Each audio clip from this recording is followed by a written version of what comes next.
Yo, what's up guys, hope you guys are doing good. So today we are going to see what if Naruto encounter a girl in a flower shop part 1. Hope you will enjoy this video, so before we start please like the video and subscribe to our channel and hit bell notification, it motivates me to upload more fanfics for my lovely audience. So let's get started. With Kakashi always showing up at least 2 hours late, why do we still bring ourselves here at the time he tells us? Naruto looked around at both Sasuke and Sakura as he said that, searching for an answer from them. It was Sakura who answered first, trying to defend Kakashi, because it is what our sensei tells us to do, and we should always obey his orders, right Sasuke-kun? Sasuke just managed to look annoyed. It is a waste of my time to sit here waiting for a sensei we know will not show up until later. Sakura seemed discouraged by that. I guess we could try training in something, right Sasuke? We would not be wasting our time if we actually did something right. Naruto, however, was beyond being bribed by training. Well, I am sick of waiting around here. When this is not going to make me stronger, I won't become Hokage by sitting around and waiting for a lazy, good-for-nothing sensei. He has not even taught us anything in the first place. I mean, come on.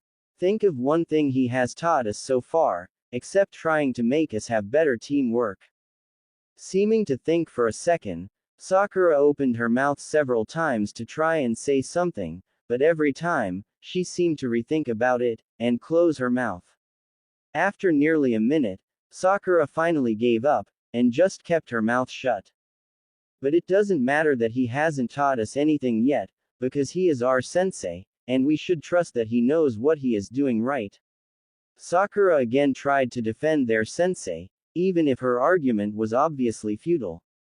Whatever, I am fed up with waiting around here doing nothing every day. I am going to go find someone else to train me. Naruto stormed off, leaving Sasuke and Sakura still standing there at Training Ground 7, waiting. So Sasuke-kun, do you think we could go on a date after we are finished here? Sakura looked over at Sasuke, hope filling her eyes as she practically begged him to go on a date with her. No. Sasuke's answer didn't surprise her, but she hung her head anyway, because she really hoped that sometime, he would say yes to her if she asked him over and over. With a huff, Sasuke followed Naruto's example, as he too left the training ground. As Sasuke walked away, Sakura called out to Sasuke, "Wait Sasuke-kun, we have to stay here and wait for Kakashi-sensei. He is probably trying to teach us patience." Sasuke did not bother to turn around when he said, "Patience will not make me stronger." Frowning, Sakura stayed there. It seemed it was going to be a lonely 2 hours for her. As Naruto ran along the rooftops, he was making his way to the Hokage Tower. If Kakashi won't teach me anything, I will have to go talk to someone else. I am sure someone will train me. Within a few minutes he arrived at the tower, dropping down from a rooftop as he walked inside. In a few seconds, Naruto stood before the Hokage's office doors, pushing them open slowly. Looking up from his paperwork, Hiruzen looked surprised to see Naruto. "Oh, why hello Naruto, what brings you here?" Now looking a bit sheepish, Naruto looked down at the ground. "I want a new sensei. Kakashi never teaches any of us anything. It has been over a month already and we haven't learned anything new. All we ever do at D-rank missions, and team building exercises. I was fine with the exercises for almost 2 weeks, but for the last 2 weeks I have begged to do something else. But he says we can't learn anything until we are a good team, but we will never be a good team." Sasuke is too self-absorbed to listen anything me or Sakura say, and Sakura is so obsessed with Sasuke that she thinks he will protect her from any harm, and is too focused on him to even listen to anything I say. Our team is a huge disaster. Naruto let out a breath as he ran a hand through his hair nervously. I know we are supposed to set aside our differences for the team, but it will never work for us, especially since me and Sasuke both want to learn new things and get stronger, yet we haven't learned a thing, and we probably never will. Throughout Naruto's whole outburst, Hiruzen sat back with a thoughtful expression on his face. I cannot pull your team apart, Naruto. All of the genin teams are set up so that each team member balances the other out, and that balance is key when your team sees combat. If you are really questioning Kakashi's teaching, if it really is a big problem, I could assign you a different sensei. Yes. Naruto beamed a smile at that. All Kakashi sensei does is read his perverted book, show up 3 hours late, make us do the hardest possible D-rank mission, then make us do some ridiculous exercise for an hour, then he dismisses us. Well, Naruto, I will have to discuss this with your 2 teammates, and if they both say you need a new sensei, then I will assign you a different sensei, though I bet Kakashi will be very hurt by it. He is really lonely these days, he has almost no one he is close to. I think your team's rejection would hit him hard. At that, Naruto started to look guilty as the guilt hit him that he would just kick Kakashi off of the team. Maybe they could give him another chance. Well, maybe we could give Kakashi sensei another chance, if he promises to teach us all something for once, and quit all of the team building exercises that are wasting our time. Hiruzen smiled. Sometimes people are just too easy to guilt trip. That's great, Naruto. You should give Kakashi a second chance. You should tell him you are ready to move beyond the team building, and actually learn something, okay? Thanks, Gigi. Naruto smiled as he ran out of the Hokage's office, already at a dead sprint before he left the building, jumping up to the rooftops as he headed back to the training ground, before he realized something. Wait, now I am back right where I started before I went to see Gigi, and I still have to wait for Kakashi sensei to show up. Now frowning, Naruto stopped as he realized he still had more than an hour to kill before Kakashi would even be there, so he jumped down from the rooftops, now just walking the streets aimlessly. After nearly half an hour of just walking around, Naruto stopped as he was a sign above a store entitled, The Land of Fire's Swordsmith, a store Naruto had never been in before. With a shrug of his shoulders, Naruto pushed the door open and walked inside.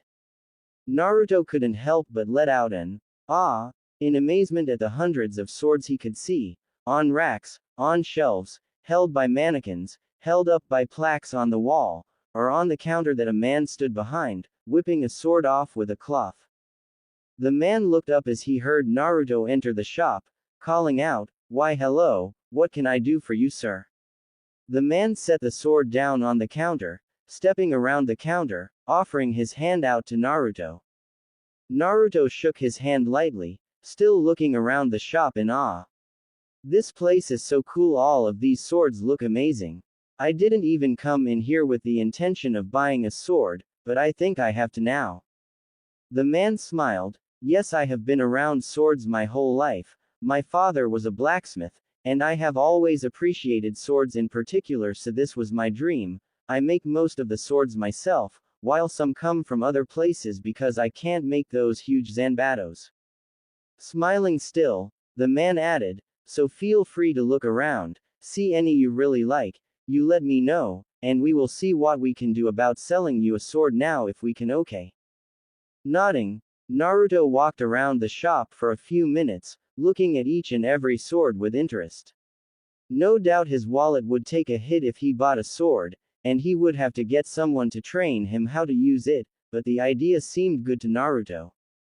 After nearly 10 minutes had passed, the store owner gave Naruto some advice. Since you are clearly new to swords, you should get a basic tanto, tachi, or katana. Those are 3 of the basic sword types, so you should start off with nothing fancy, just something like. At that, the man walked over to a shelf. This. Naruto watched as the man pulled a sword off the shelf, the sword already in a sheath. With a smooth hiss, the blade came out of the sheath, revealing a relatively plain katana. The katana is probably the heaviest sword a beginner could use, so you may want this, or something lighter, like a tanto. The man held the hilt of the sword out to Naruto, which Naruto took, holding the sword out with one hand, as he looked down the length of the blade. It was very heavy, probably too much so. If you would like, you could into one of the back rooms, where I have a training dummy set up, and you could take a few swings and test the sword out. With that, the man gestured towards a door off to the back corner of the store, which Naruto soon went through, which led to a plain room, with a padded floor, and a wooden figure, with thick sticks representing arms and legs, held up by a metal pole. Holding the sword in both hands now, Naruto pulled the sword in a slash, noticing that swinging the sword took much longer than stabbing with a kunai. Maybe a sword was a bad idea, unless this one was just too heavy for him now. Whichever the case, Naruto knew the katana wasn't going to work, so he exited the room, back into the main shop, shaking his head at the store owner. As he handed the sword back to the owner, Naruto asked, maybe a tanto would work better, it is nearly half the length of a katana, and it would be much faster, right? The man nodded, yes, I probably should have given you a tanto to start with. Quickly replacing the katana, he had a tanto held in his hand within a few seconds. In just a few more seconds, Naruto stood before the practice dummy again, this time holding the much lighter tanto in his hands, and with a quick swing, Naruto knew the tanto fit him. Even if it was a bit slower than a kunai, the tanto definitely had more reach than a kunai, so that could balance it out. After asking the owner what the sword would cost him, when he got his answer, Naruto blanched. Looking through his froggy purse, he counted out his money. It would go through half of the money he had left, so he would have to try and get him to lower his price a bit. Trying to haggle the price, the shop owner realized he must be pretty strapped for cash, so he cut him a break and dropped the price down nearly 100 ryo, so Naruto walked out of the Land of Fire's swordsmith, with a brand new tanto strapped to his back. Considering his new sword, Naruto thought with a laugh, maybe it is time for a new outfit as well. This old jumpsuit is getting rather raggedy now. In 10 more minutes, Naruto walked into a clothes store determined to buy the most badass outfit he could. After spending less than 5 minutes in the store, Naruto walked out holding several bags of clothes, which were 4 sets of the same outfit. I bet Sakura-chan is definitely going to like my new badass look. After a short trip to his apartment to drop his clothes off and change into a set of his new clothes, Naruto set off to Training Ground 7, sprinting along the rooftops as fast as he could when he realized he was over half an hour late to when Kakashi would have shown up. Ah, damn it. Now I am pulling a Kakashi on Kakashi. A few minutes later found Naruto at Training Ground 7, to find Sasuke, Sakura and Kakashi all there waiting for him, all just standing around doing nothing. Hey guys. Naruto called out, sorry I'm late, I got caught on the road of life. Naruto snickered mentally, pulling a Kakashi by being late, and then stealing one of his lame-ass excuses. Today was great. Instead of Sasuke and Sakura getting his joke, they both just seemed to be annoyed. Sakura spoke first, you idiot. You get here late for some joke, and now we are late to go get a mission. Even if neither Kakashi nor Sasuke said anything, they both noticed Naruto's new sudden outfit change, as well as the addition of a sword strapped to his back. Sakura, however, was a little more vocal. And what is with the get out with the sword, Naruto? It is not like you know how to use that thing. Well, I do not know how to use it yet, but soon I will. Besides, you know you think this sword looks pretty badass. Naruto pulled his tanto out with a flourish, trying to show off his new sword. Kakashi spoke up, alright Naruto, put your sword away, we do have a client to go meet, and he is a client for AC rank mission, because I think you guys are going to be up for the challenge. He is a bridge builder named Tazuna, heading the construction of a bridge to connect the Wave Country Island to the Land of Fire's coast. There is a risk of bandits attacking him to stop that, so he has requested a ninja team to escort him back. An easy enough first tough mission. But we really should get there now, we are about 2 hours late. Sheathing the sword, Naruto could not help but exclaim to the entire world, alright. Finally we get a real mission. As Team 7 began to head towards the Hokage's tower, Naruto was practically skipping on the way there. Sakura smiled wide, somewhat sharing Naruto's enthusiasm, and even Sasuke managed to allow a smirk onto his face. His first C-rank mission was a step in the right direction, another way to get stronger. In a few minutes, they were before the Sandaime, and Iruka, ready to get their mission. Naruto ran up to Sarutobi and Iruka, a bright smile on his face. "All right.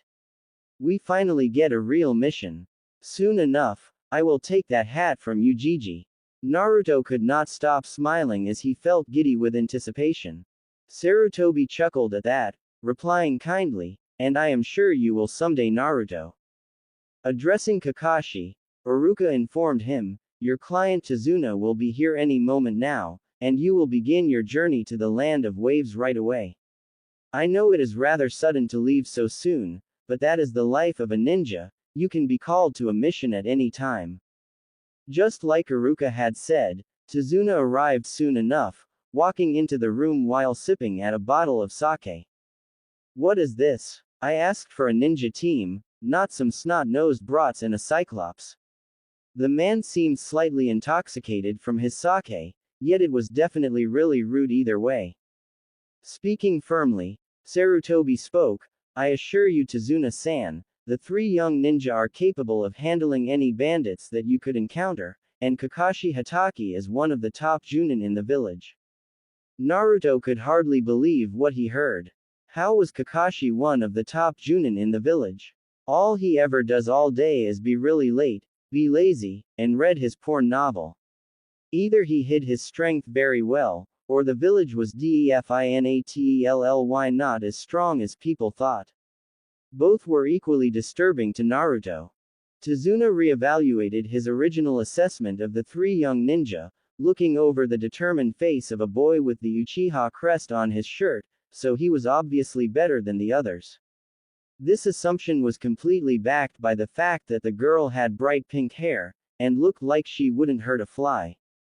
The second boy, blonde with blue eyes, was definitely the best looking of the three, from the impressive sword strapped to his back, to the very professional clothing he wore, black cargo pants, a dark gray sleeveless shirt, with a gray vest over it, looking like a gray version of the Chunin vest. He definitely looked the most prepared of three, but the Uchiha kid would obviously be pretty talented. For what Tazuna was really afraid of, they may actually be enough to protect him from the men he knew Gato would send to kill him. And of course, if the Junin was one of the best in the village, that was definitely a great plus. With Tazuna accepting that the ninja squad would be enough, they headed to the village gates, heading toward Wave Country. Haku knew she would always obey whatever Zabuza told her to do, and while this would not be the worst thing she had done for him, what Zabuza and her were going to do, pulled at her heartstrings. To accept the contract from Gato to kill the bridge builder, they would get the money they needed for what they had planned, but they would crush the final hope for the small country that was struggling to be free from Gato's control. In killing the bridge builder, as Zabuza had talked over the little details with Gato, she had decided to walk around the town where the bridge builder lived, and what she had seen had disturbed her. In the streets, it was rare to see anyone out, everyone was holed up in their house, to avoid Gato's thugs. The few people on the streets were merchants trying to sell what they could, but no one had the money to buy anything, and most of the fruit on the island was past its expiration date. While Zabuza told her they would do what they had to do to get the money to change Kiri, even if in their efforts to change one country, they doomed another. It was very sad to her, and her heart called for her not to help Zabuza with it. Her mind knew she would help him, for it was the reason for her existence, to aid and serve Zabuza. But again her heart told her that there should be more to life than that, and that she had already paid Zabuza back for saving her those years ago, when everyone else had abandoned her. That part of her told her that killing people was wrong, and it was that part of her that caused her to never kill anyone, even if she had nearly killed many people, she could never bring herself to do it. But no matter what she thought, she would serve Zabuza, for that was her reason and purpose in life. Setting herself straight, Haku began to walk back to Gato's main base, her mind set back to doing what Zabuza asked of her. Back with Team 7 and Tazuna, it had been several hours since they had left Konoha, going at a slow walking pace, since Tazuna would be unable to go faster. As they walked along the road to Wave Country, Sakura delicately stepped over a puddle, an innocent enough occurrence, if it had rained in the last few days, but as Kakashi realized, it hadn't. Recognizing the trap that would be set in motion when the whole team had walked by the puddle, Kakashi quickly slowed his pace to walk at the back of the group, and then creating a shadow clone as he substituted with a log, all as he stepped over the puddle. As he had suspected, as he had stepped over the puddle, two figures rose out of the water, masked men with gruesome claws on one hand each, connected by a long chain. Kakashi observed from behind the tree line as they both dashed very quickly, wrapping the chain around Kakashi's clone several times in a few seconds, then to snap it taut around his body, causing the chakra-reinforced chain to snap through Kakashi's shadow clone, which was what Naruto, Sasuke, Sakura and Tazuna saw when they turned around, Kakashi being torn apart by a chain held between two men. They all got to see as what they thought was Kakashi, torn to shreds by a chain held between two men who had seemingly come from out of nowhere. One of the men laughed, a short chuckle, "Ha! That was too easy. So much for your Junin. With him gone, this will be so easy." Sasuke was the first to move, quickly moving towards one of the men, a kunai in hand as he leapt at him. Sasuke prepared himself for whatever counter move the nin would try, but what he wasn't expecting was for the second man to swing around, nearly catching Sasuke between the chain, but he ducked down below it just in time as it passed over his head. He had seen what that chain had done to Kakashi, and how fast they could kill him with it. The chain would have to be taken care of. Thankfully, Naruto had realized that same thing, a second before Sasuke did, so he leapt in between the two mystery ninja, stabbing his sword through a link in the chain, driving the sword into a tree. The sudden pull of resistance caught both nin off guard, as they were pulled onto their backs, unable to pull the chain free. Seeing what Naruto was doing, Sasuke jumped towards one of the nin, who was still on his back, plunging a kunai towards his face. What he did not expect was for the ninja to break the chain free from his gauntlet, swinging the claw up, exceeding the reach of Sasuke's kunai, heading straight towards Sasuke's face. To Sasuke, everything seemed to move in slow motion, as he could watch the claw move towards his face.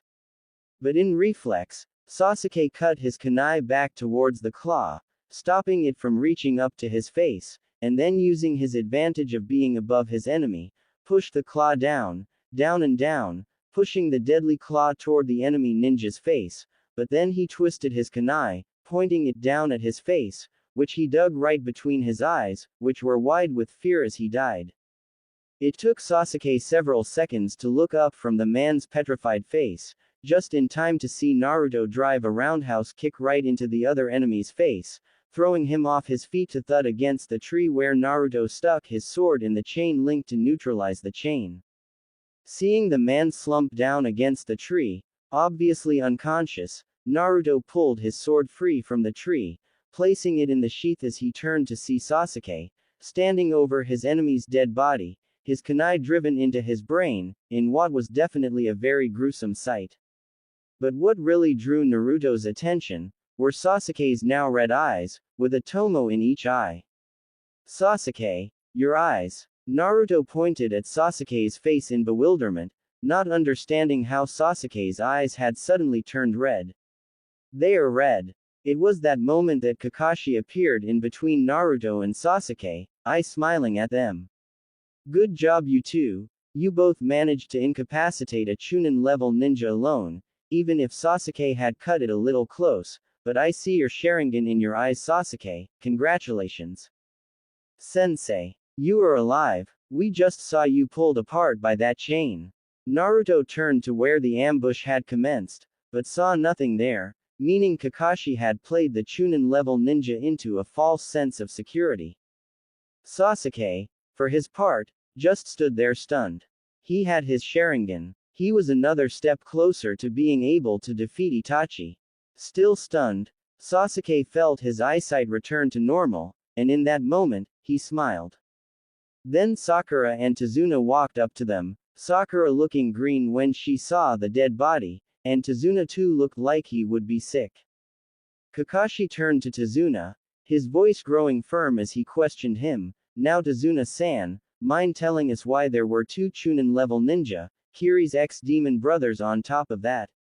This is definitely not what you told us to expect on this mission, which means you withheld information about the mission, which is a criminal offense." Tazuna cringed. Well, things in Wave are a lot worse than what you think. There was a business entrepreneur named Gato that set his sights on Wave, and swiftly bought up all of the shipping businesses, then he drove all the prices up on the island, so he has crippled our economy, and driving everyone into poverty.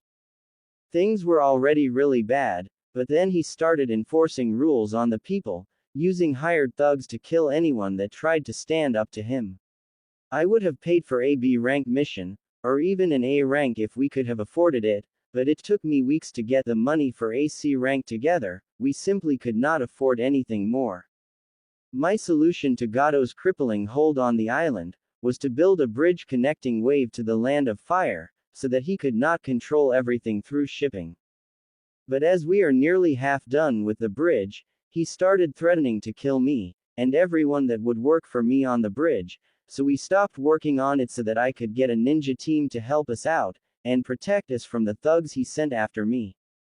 He must have learned that I went to Konoha to get help, so he must have hired those guys to kill me.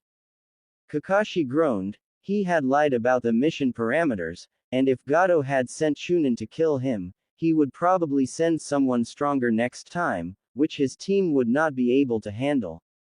I am sorry Tazuna-san, but if Gato hires stronger ninja to kill you, my team will not be able to handle that. I do not want to risk my students' lives on this, I will have to take my team back to Konoha. Naruto was stunned at that. Kakashi would just walk away from the man pleading for help. Sensei, we can't just walk away from Tazuna-san like this, he will be killed if we don't help him, and if an entire country of people is suffering under the rule of a tyrant, it should be our duty to help. Even if we do not get paid as much as we should, I know that if you are as strong as Hokage-sama said you are, that you alone could handle whoever they send to kill Tazuna-san, and we will be here to help you. Naruto was completely sincere in wanting to help Tazuna, and the people of Wave, and Tazuna's story pulled Sakura's heartstrings as well, making her want to help as well.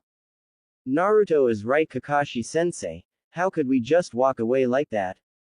He is begging for our help, I could never leave him if we really can help them. If Naruto's argument hadn't changed Kakashi's mind, having Sakura beg him to let them help him changed it for sure. Kakashi sighed, well, if Sasuke agrees with you that we should help, we will stay with Tazuna-san and ensure that he finishes that bridge, but Tazuna-san will have to at least pay for a B rank mission, maybe a. Sasuke, what do you think? Sasuke did not even have to think about it, if we can help them, we should. Alright, that settles it then, we will stay and help Tazuna-san. Walking over to the surviving demon brother, Kakashi bound him, and tied him to the tree with ninja wire, and summoned a dog next to him, who with a few words, raced off in the direction of Konoha. Kakashi grabbed Naruto's sword from the tree, handing it back over to Naruto, who replaced it in his sheath. Kakashi turned, and the five of them again set off for Wave Country again. It had nearly been 2 hours that they had walked, when Kakashi had a weird feeling. Why haven't we run into anyone else yet? Surely whoever else Gato had hired would have caught us by. Before Kakashi even finished his thought, he yelled out, everyone get down. Everyone dove to the ground, obeying Kakashi's order, as they all heard a loud, whoosh, go by where they had been seconds before. Everyone turned to look at the giant sword that had come from seemingly thin air that had embedded itself deep into a tree. As they watched, a tall man, wearing blue cargo pants, no shirt, and bandages wrapping around the lower half of his face, jumped down onto the Zanbato, chuckling. Well, Sharingan Kakashi. With a genin team no less. If you are defending Tazuna, it is no wonder that they failed. Zabuza was still laughing, obviously thinking they stood no chance against him. Sasuke's eyes opened wide at that. Sharingan Kakashi. Kakashi has a Sharingan. How could he have gotten a Sharingan? Zabuza spoke up again. How about you show me that Sharingan, Kakashi? We both know you are going to need it pretty soon unless you hand over Tazuna to me. Kakashi did not speak to Zabuza, instead telling Team 7 to stay away from the fight, and protect Tazuna, and that Zabuza was on a level even with him. Now addressing Zabuza, Kakashi spoke, I will not hand over Tazuna-san to you, you would have to kill me to get to him. Kakashi slipped into his fighting stance, as a hand reached up and lifted his headband to uncover his eye. Pulling his hand away from his eye, Kakashi's eyes were now both locked onto Zabuza, his red Sharingan eye spinning as it gazed at Zabuza. So he has a Sharingan. He must have had it transplanted somehow. There is no way he is an Uchiha. He had a lot of history as the son of the White Fang, but how would it have been allowed? My father said he never let any member of the Uchiha clan allow an eye to be transplanted in someone else. He must have been very close to a member of the clan. Sasuke was completely bewildered by the fact that Kakashi had a Sharingan hidden under his headband. Zabuza grinned, "Ah, now that is more like it, Kakashi. I am ready for this fight to get underway." And with that, Zabuza seemed to vanish to everyone's eyes, as at the same time, a strange, thick mist seemingly materialized around them. To Naruto, Sasuke, Sakura and Tazuna as was just a thick mist, but Kakashi knew better. Everyone protect Tazuna at all costs. Zabuza will try to kill him before having to engage me. Kakashi hoped with all his heart that his students could hold on until he could find Zabuza and engage him to get him away from Tazuna. Sasuke quickly pushed chakra into his eyes, a small smirk crossing his face as his Sharingan eyes activated, but where at first he had seen nothing, as his Sharingan activated, he noticed how all of the mist was laced with heavy amounts of chakra. So this is the hidden mist jutsu. I must say it really doesn't seem as useful as the academy instructors said it is. Sasuke tried looking through the mist. With his Sharingan he could just make out his teammates and Tazuna next to him, but after that he couldn't see. In all honesty, he was terrified at being unable to see around him, but hopefully Zabuza wouldn't know that. Oh, so the Uchiha brat is trying to act all macho. Let's see how well you do without your sight. With almost no warning, Zabuza seemed to materialize out of the mist, his giant Zanbato in a huge overhand slash aimed at Sasuke, but even with how fast Sasuke knew he was moving, he barely seemed to be moving, but he reacted quickly. Rolling sideways, Sasuke watched the giant sword hit nothing but air where he had been seconds before, then it was gone. He is so fast, but he is not faster than my Sharingan. Sasuke felt so confident. With these eyes, not even an A-class missing nin could hit him. Zabuza's voice filled the mist, seeming to come from everywhere at once. So the Uchiha brat has Sharingan too. You know, I bet there is a lot of money people would pay to get their hands on the last Uchiha.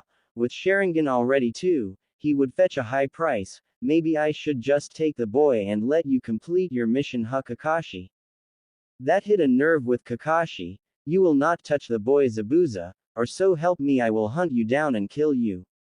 Oh, so touch Kakashi has a soft spot for the Uchiha, huh? Well, what about the Kyuubi Jinchuruki standing so scared behind that little sword of his? I would bet you that all of the hidden villages would love to have the kid. Jinchuruki. Sasuke and Sakura both spoke at the same time, speechless at that new piece of information. Oh hell, this is not the time for that to be known. Kakashi was worried about how his other two students would react to that.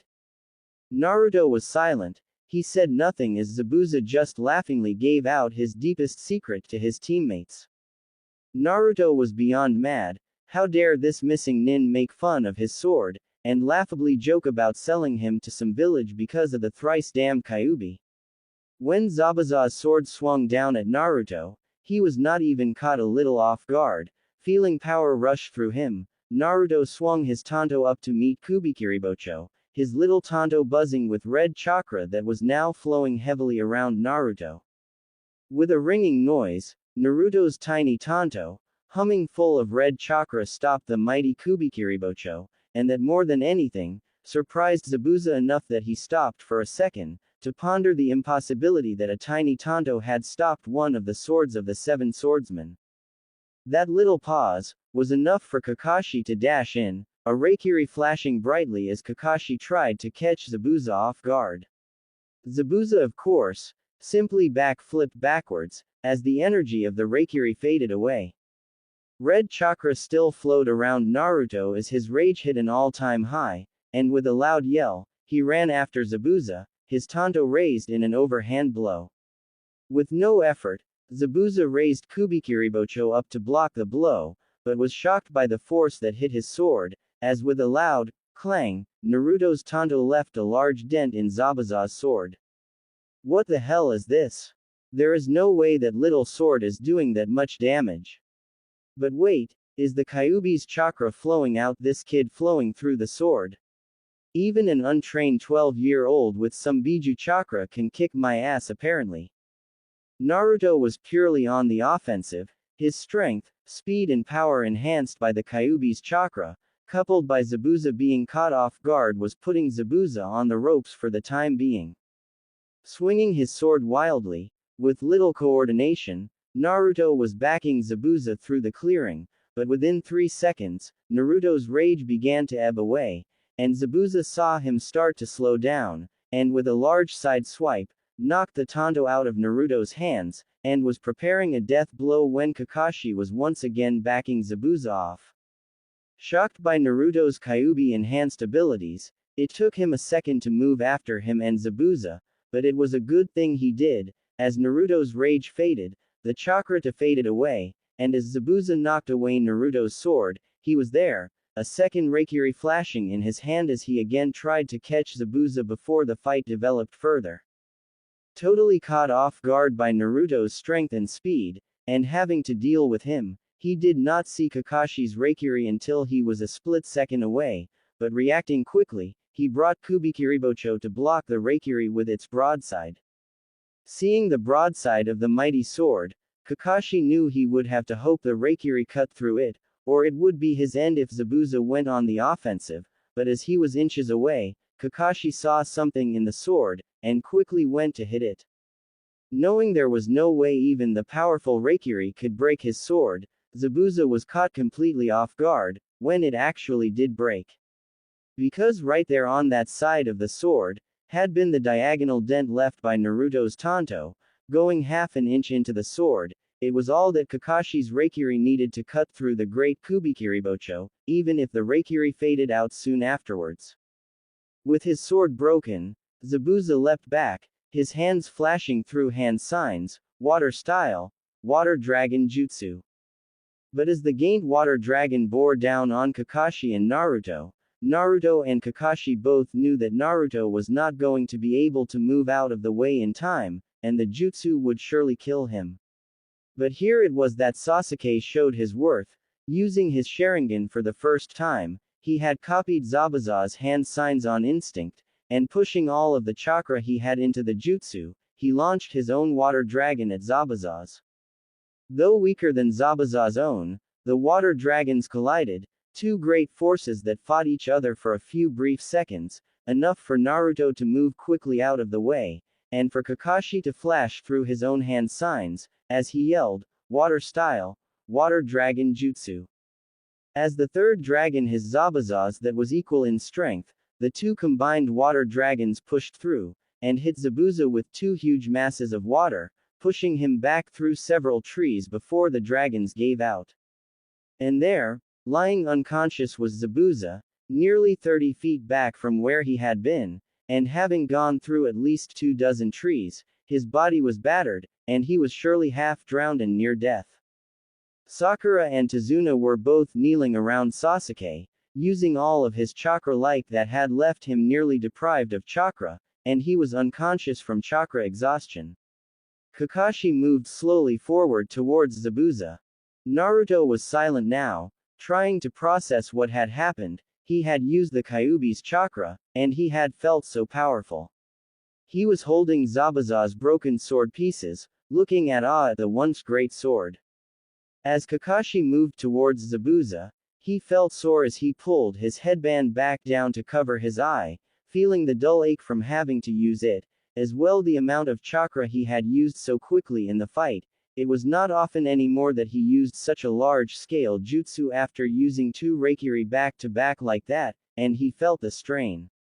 Now standing over Zabuza, he slowly pulled a kunai out of a pouch. It always felt like a cowardly way to kill someone, after they had gone unconscious, but he couldn't risk leaving Zabuza alive to come back after Tazuna. He wouldn't be caught off guard by any of their tricks next time, and the next fight would be much harder if he was left alive. About to kneel down to cut Zabuza's throat, Kakashi's senses heard something, so reacting quickly he blocked 2 Senbon, which he noticed were headed towards Zabuza's throat. A masked nin, with a mask matching the hunter nin of Kurigakure appeared next to Kakashi. Excuse me, Kakashi Hatake, I am a Kurigakure hunter nin, and I apologize for not arriving soon enough to aid in your fight against this missing nin, but it is my mission to see Zabuza dead, and his body returned to Kurigakure as evidence. Kakashi nodded. Well, I am sure just his head would suffice as evidence, right? Kakashi noticed the hunter nin tense as he mentioned beheading Zabuza. That would be unnecessary, if you would just allow me. Whatever the fake hunter nin was about to say was cut off as Kakashi had another Reikiri in his hand, moving as fast as he could to stab the fake hunter nin, but Kakashi was tired, and he not fast enough after using all the chakra he had already used. The fake hunter nin quickly moved back, Senbon appearing in their hand as they lashed out, stabbing the Senbon into Kakashi's neck. Then Kakashi's world was black. Naruto had seen the hunter nin appear next to Kakashi, but he could not hear their conversation. As he noticed Kakashi tense, he began to move towards them. Then as Kakashi used Chidori, he began to sprint, but he was too late to help as Kakashi fell to the ground, and the hunter nin disappeared with Zabuza. Naruto was next to Kakashi in an instant, pulling the Senbon out as quick as he could, creating several shadow clones to carry Kakashi, as he started yelling, Sakura.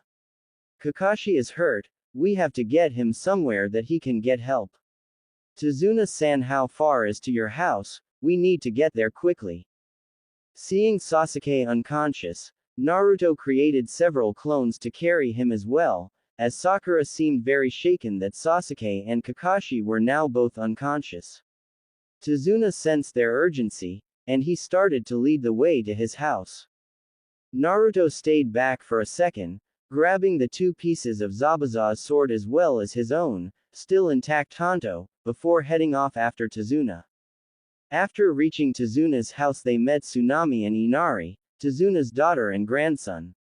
Tsunami had Sasuke and Kakashi laid down on a bed, knowing Sasuke just needed rest, but she did not know exactly what the Senbon could have done to Kakashi. To her own limited knowledge, all she could tell was that the Senbon had hit a cluster of nerves, leaving Kakashi in a near-death state. While he seemed dead, it was likely he would awake within a few days, while he would be very weak once he did awake.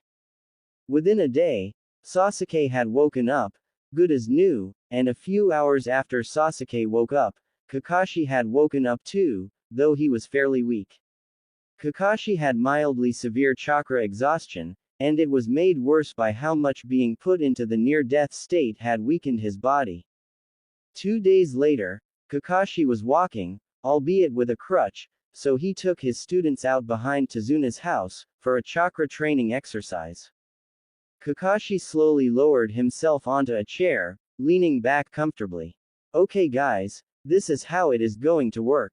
You are all going to climb trees, without using your hands. Naruto was confused by that, but how can we do that, sensei? Kakashi chuckled. It is simple really, all you have to do is channel chakra to your feet, and it will stick to the tree. Too much and your foot won't be able to touch the tree, and too little and your foot won't stick. Go ahead, try. Just don't get discouraged if you can't do it at first, it may take a while. Naruto was eager to start, so he quickly walked over to a tree, channeling chakra to his foot, but trying to limit how much he used as he remembered Kakashi say that if he used too much it wouldn't work. Bringing his foot up against the tree, Naruto could not even bring his foot within an inch of the tree, he was using way too much chakra. Sasuke, while not as eager as Naruto, was excited to learn something new, so after approaching a tree of his own, he channeled chakra to his foot and brought it up to the tree. But to his dissatisfaction, he could not bring his foot within half of an inch to the tree, so he slowly lowered the amount of chakra he used, until his foot hit the tree, and he felt it stick. Leaning back, he brought his other foot up, concentrating on matching the amount of chakra he used on his first step, as the second. But as he focused on the second step, he lost focus on his first foot, and with a thump, he fell to the ground. Kakashi laughed. Don't forget to divide your concentration on both of your feet once you get onto the tree, you have to keep the chakra flow steady as you go, or you will fall right away. Seeing both the boys fail at their first try, Sakura felt a little nervous to try, but then she thought about how impressed Sasuke might be if she could beat him to the top of the tree. Focusing, she put her foot against the tree, pushing more chakra until she actually felt it stick. Leaning back, she got her second foot against the tree, and slowly her third. Going slowly, Sakura was surprised at how easy it was to go up the tree. Surely Sasuke couldn't have too much trouble with it if she could do it easily. Before Sakura knew it, she has a dozen steps up the tree, before she felt her chakra flow begin to weaken, so she gracefully back-flipped off of the tree, landing back on her feet on the ground with a successful cheer. Naruto was ecstatic for Sakura. Woo! Way to go, Sakura! You are easily going to beat me and Sasuke at this. Sasuke, however, was not so happy for his teammate. If Sakura can do it so easily, why can I not do it just as easy? Kakashi could sense Sasuke's displeasure. Don't be too discouraged by her doing so well, guys. The less chakra you have, the easier it is control it. The more you have, the harder it is to control, which is why Sakura can do it easily. She has less chakra, and the both of you are having trouble, you both have more chakra. Though Sakura can do it easily, she won't be able to do it for as long as you and Naruto will once you both get the hang of it, so the more that you do it, your control will get better, and the more Sakura does it, the bigger her chakra reserves will get. It is an easy win-win for all of you. Kakashi stopped talking after that, pulling out his signature Ika Ika book out of his back pocket as he read quietly, keeping track of his students' progress with a few glances every once in a while. Sasuke and Naruto nodded, resuming their efforts, both trying twice as hard as before as they tried their hardest. It would be hours before Naruto got more than a few steps up the tree, while Sasuke had gotten nearly a dozen steps up. Sakura, however, had tired herself out after getting all the way to the top of the tree several times. When the four of them were called in for dinner several hours after that, Naruto vowed to stay out until he got all the way to the top of the tree, Sasuke nodding along with him, so the two of them stayed out while Sakura and Kakashi headed in. Naruto was gritting his teeth with effort. He was a little over half the way up the tree, farther than he had made it before. Sasuke was trying just as hard as he was, but he was several steps ahead of him, just that much closer to reaching the top first. As they both gave out and jumped back down, Naruto had a thought. Hey Sasuke, how about a bit of a race, huh? Whoever reaches the top first gets half of the other's dinner. Naruto grinned over at Sasuke, and Sasuke even grinned back. Alright, if you feel like losing half of your dinner. The two of them ran back up the tree, that much more in a hurry as they were now racing each other. Now that they were competing, they both tried just that much harder to beat the other. As Naruto started to catch up to Sasuke, and as they both neared the top of the tree, he even got ahead of Sasuke by a step, both concentrating as much as they could, as they got neck to neck. 6 steps away from the top, then 5, 4, 3, 2, 1, then as they both reached the top, they started yelling at each other. Naruto was loudest. "I totally just won that, Sasuke. You know that I did." "No way, Naruto. You know I won, but you just won't admit it." Naruto and Sasuke both jumped down, arguing the whole way back to the house about who won. Naruto and Sasuke were still bickering as they sat around the table for dinner. "Sasuke, you know I won, but you just don't want to give up your share of your dinner." Naruto was very loud, so Sakura and Tsunami's conversation was cut off. "No way, Naruto. I beat you to the top of the tree, so you have to give me half of your dinner." Their bickering was going back and forth as neither boy would admit defeat to the other. Catching on quickly, Tsunami spoke up. Boys, quiet down. Since neither one of you will let the other be the winner, neither of you gives up any of their dinner, so quiet down and eat your food." Both boys nodded, quieting down, while still glaring at each other from across the table. Sakura shook her head and laughed at the boys, but still glad that the two of them were getting along well for the time being, better than the usual anyway. No one really took notice of Inari, sitting quietly and picking at his food until he spoke up. "Why do you even try to get stronger? No matter how strong you are, you can't beat Gato. He just kills whoever tries to stand up to him. And he will kill you too if you don't stop. What is your problem, Inari? We are here trying to help you, and save you from Gato, and what he has done to the whole country of Wave. How can you say we shouldn't try to help you? We can help you, with the training we have, and since we beat the people Gato sent after your grandfather the first time, we can beat them the next time they come after us. How can you be so ungrateful to us? We are only here to help you." Naruto was furious that Inari would just talk to them like that, put them down for trying to help, risking their lives to help them. Inari was nearly in tears. "You don't know what it has been like here. You do not know the suffering that everyone here has gone through.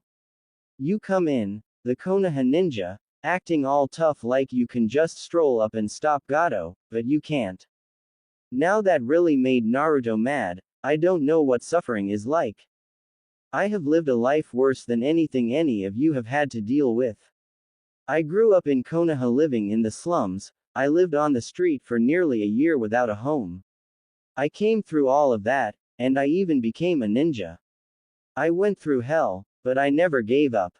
The worst thing you can do is give up when things get tough. That is when you need to dig deep and show everyone what you can do. I never give up, and that is my shinobi way."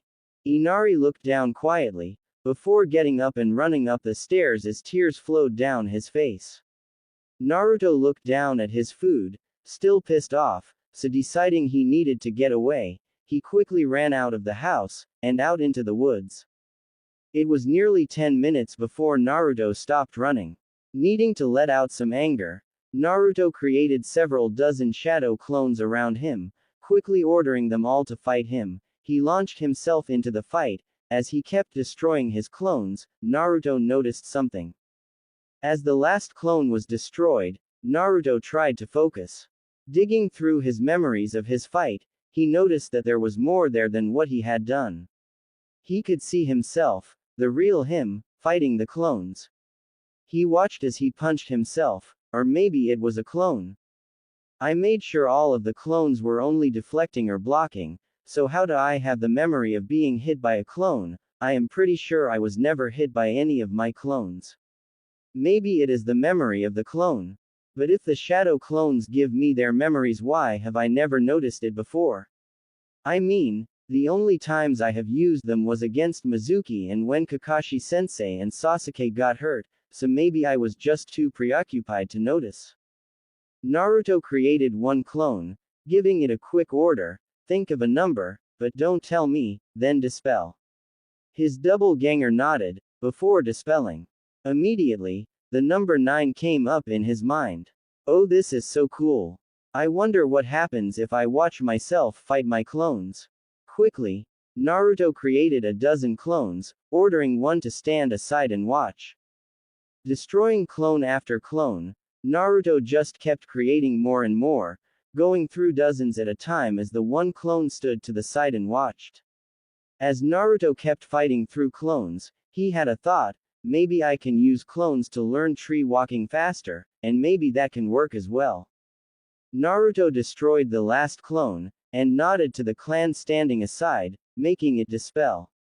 Focusing on the memories of his clones, Naruto noticed that the more memories he had to look through, the harder it was to clearly view any one of them.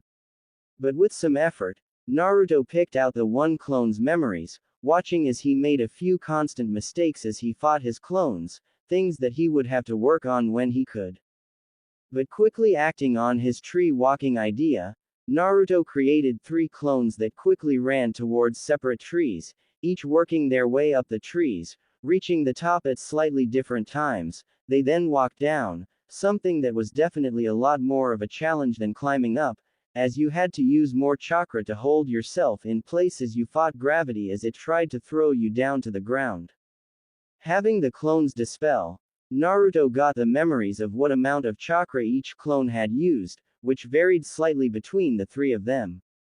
Seeing that the clones each had a varied amount of success, Naruto could see which amount of chakra worked best, more so than the other 2. Creating a dozen more clones, he set them to climbing trees, as another dozen were created as Naruto launched himself into another fight. It would be hours before Naruto would quit. Hours after dark had fallen, he sat down and leaned up against a tree. It is a nice night, and this tree sure does seem so comfy, I might as well just sleep out here. Closing his eyes, Naruto let sleep slide over him as he continued thinking about what he could use the newly discovered Shadow Clone's ability for. Opening his eyes slowly, Naruto sat up off of the tree, cracking his back. In hindsight, sleeping up against the hard tree really wasn't a good idea.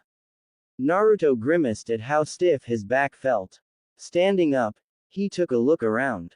The sun was filtering through the trees. It really was a beautiful sight. He could hear birds chirping, the sun was shining, and it was a warm morning. It was such a beautiful morning. All of the anger Naruto had felt towards Inari was gone by now. I just feel bad for yelling at Inari like that. I just couldn't believe he would just give up like that, because no matter, you never give up. Again looking around in a circle, Naruto wasn't sure how far into the woods he had gone, but he could tell since the sun was rising to his left, the house would be off to the right, because Naruto could see the sunset from the window of his room every night. So moving at a slow jog, Naruto started towards Tazuna's house. After running for nearly 2 minutes, Naruto started to wonder how far he had run in the woods the night before. Well, I think I ran for at least 5 minutes before I stopped, then I was moving around while I fought my clones for hours, so who even knows how far out I got. Moving through the forest, Naruto caught sight of something white off to his left. When curiosity got the better of him, he decided to check it out. Moving closer, he saw it was a girl kneeling down among some flowers. Oh, excuse me, miss, but what are you doing all the way out here in the woods? Naruto wasn't sure if it was rude for him to just ask her, but he was curious why someone would be so far out in the woods so early in the morning. The girl turned to look at him, showing a very pale face, long beautiful black hair, and she was wearing a beautiful white kimono. She really was very beautiful. Oh well, why are you all the way out here, sir? Wow, she has such a beautiful, soft voice. Naruto really was stunned by how beautiful the girl was. I was out late last night training. Naruto felt proud to proclaim that he was training to help save the land of waves. Me and my team are here to protect the bridge builder Tazuna, so he can finish his bridge and get everyone out from under the tyranny that Gato has put them under.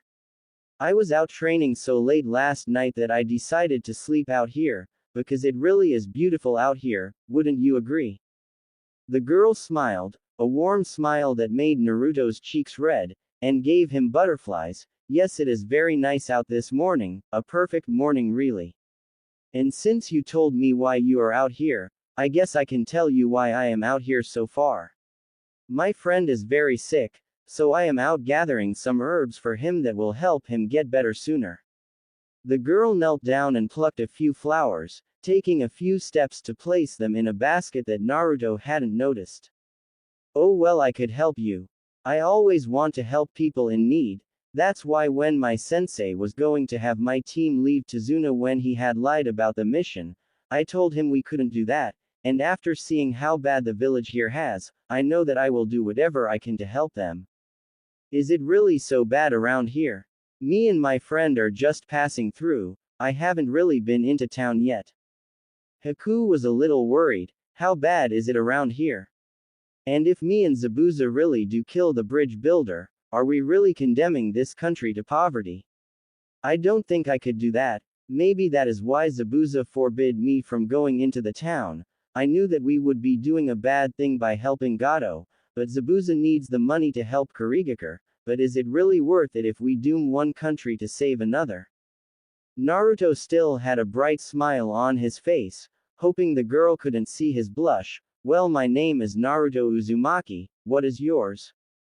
My name is Haku, and if you want to help, I am looking for white four-petaled flowers. They have short stems and grow very low to the ground. While Naruto didn't know it, the flowers would help Zabuza recover from the fever he had gotten after being nearly drowned under the combined force of two water dragons. Naruto's smile widened. Sure thing, Haku, I will have it done in a second. Naruto held a hand sign, and a dozen Narutos poofed into existence around him, running off in random directions to search for the flower. My shadow clones will find those flowers soon enough, much faster than just the two of us could, don't you wait. Naruto felt proud to show off his clones, hoping to impress Haku. The only time he had ever tried to impress someone else so much was Sakura when he tried to show her he was better than Sasuke. Haku did smile again. That is a really cool jutsu, Naruto. I am sure they will help. It could have taken me another hour to get enough flowers. And since Zabuza won't be expecting me for another hour, maybe I should check out the village and see if it is bad as Naruto says it is. Naruto and Haku watched as clones ran all around, searching all over for the flowers, running around like a bunch of chickens with their heads cut off. Haku giggled as several clones came running back with handfuls of white-petaled flowers, several of them running into each other as they ran, causing a mass dispersal as several clones ran headlong into each other in their rush to get back. Even with all of the clones tripping over each other, a couple of them still got through, dropping the flowers into Haku's basket, as she smiled and said, "That's enough, thank you." Naruto sent a mental order to his clones, and the remaining half a dozen clones all dispersed themselves, leaving little clouds of smoke in their wake. Thank you, Naruto, and thank you for your help, but I really must get going. My friend needs to get better as soon as possible, so I should get going and get these to him. Haku knew who Naruto was, but she could never kill someone. It was the one thing she wouldn't do for Zabuza. Naruto smiled nervously. It was no problem, I was just glad to help out. But I hope we meet again someday. You seem like a really nice person, Haku. Haku smiled wistfully. I would like that, Naruto, and it was nice meeting you. Bowing slightly, Haku turned and walked away, soon getting out of Naruto's line of sight. Once this mission is over, maybe I can get Kakashi-sensei to stay around for a little while. I would like to talk to her again. Maybe I could get Haku and her friend to stay in Konoha. Turning away, Naruto started his jog back to Tazuna's house. Getting close to the house, Naruto was only a minute away from Tazuna's, when Sasuke jumped down from the trees above him, standing in his path. Hey Naruto, wait a minute. Confused, Naruto replied, yeah, what's wrong, Sasuke? Sasuke seemed hesitant about something, but he continued, are you really a Jinchuruki for the Kyuubi? Naruto completely stopped. Please just let all of this be a dream. Yeah, I am. I didn't even know about it until right after the academy final exam, but I am not even entirely sure what it means to be a Jinchuruki. Sasuke was confused, but when Zabuza made you mad, and you had that red aura around you, was that the Kyuubi? Because you got so much stronger and faster, you almost beat Zabuza there for a second when he was so surprised.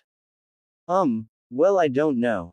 That has never happened before, but I don't really remember much of the fight after Zabuza talked about us like we were show pieces to be sold off. Is that really what happened? I just remembered fighting him, but not really much about it.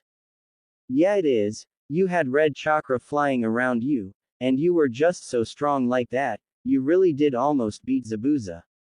But I have to ask, why did the academy instructors all tell us that the Yondaime Hokage killed the Kyuubi? Why don't they just tell us that it was really sealed in you? Sasuke didn't understand why something like that would be a secret. Naruto sighed, it's because all of the adults know about, but the Sandaime didn't want kids our age to know about it, so they wouldn't treat me differently like the adults do. He created a law so no one could tell their kids about it. Sasuke frowned, how do the adults treat you? Now Naruto was slightly freaking out. This wasn't something he liked to talk about.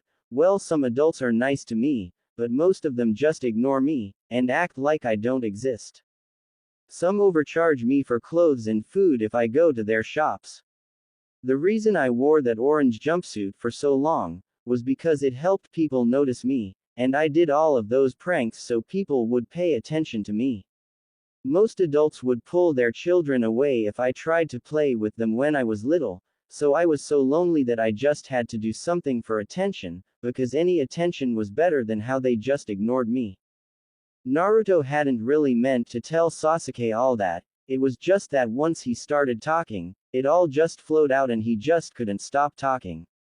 As Naruto had talked, tears had started to fall, tears that he had kept at bay for years. He didn't even cry when he failed the academy tests, because he had been all out of tears. Sasuke was unsure of what to do. He was expecting Naruto to say something about how cool and amazing it was that he was the Kyuubi Jinchuruki. He wasn't expecting Naruto's whole life story, so he just looked down and waited for Naruto to stop crying. Sasuke hadn't known that the whole time Naruto did wild pranks, or did something to get the class's attention. It really was the only time anyone paid him any attention. Naruto sniffed, looking up as his tears stopped falling. Even my crush on Sakura isn't real. I don't even like her. It was just another way to get the class to notice me. Looking at Sasuke, he saw how uncomfortable he was. Sorry for getting so emotional, Sasuke. I just don't talk about that much. I don't think I ever told anyone this before. Sasuke looked back up. No, it's okay. I can understand about the attention, but for me it is the opposite. With my clan gone, I am the last Uchiha. All the girls in class wouldn't leave me alone, they would follow me around. I had clans jumping to adopt me, so they could have the last Uchiha. Everyone was so obsessive about me, when all I want is for all of them to leave me alone. I stopped talking in class, hoping the girls would leave me alone. It didn't work. Many clans even fought over temporary ownership of the Uchiha compound in the village. Sasuke stopped. Why was he telling Naruto all of this? Just because they had gotten along yesterday and Naruto told his sob story. Okay, look. We should get back to Tazuna's. Kakashi wants us to get back to working on tree climbing, and we should ask him about the Kyuubi's chakra and see if he knows anything about it. Naruto nodded, and the two of them started to walk back to Tazuna's, both embarrassed for telling the other their whole life story, but both of them now thinking about what if Naruto had used the Kyuubi's chakra.